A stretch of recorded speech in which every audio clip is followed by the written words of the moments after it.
What would happen if a full-scale nuclear war broke out between Russia and the United States? Based on available public information, the sequence of events might unfold in the following terrifying way.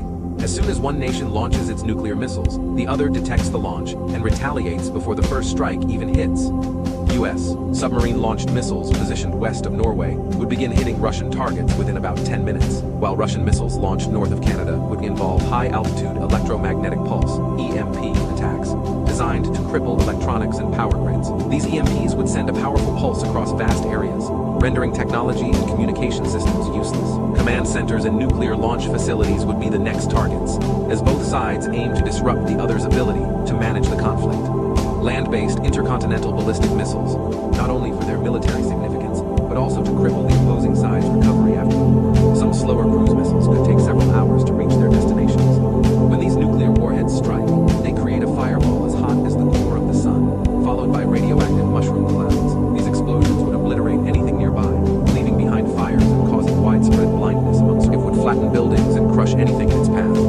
The United Kingdom and France, due to their nuclear capabilities and NATO obligations, would be drawn into the conflict as well, triggering strikes from Russia on those nations. Massive firestorms would break out in many cities, fueled by intense winds that spread flames across urban areas.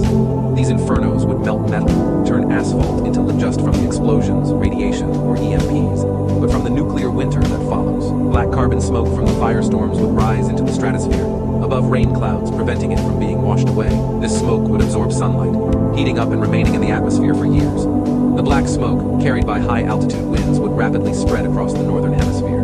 As a result, crops would freeze, with farmland in places like Kansas experiencing a dramatic drop of 20 degrees Celsius, about 40 degrees Fahrenheit. In other parts of the world, temperatures could drop even further, leading to global agricultural collapse.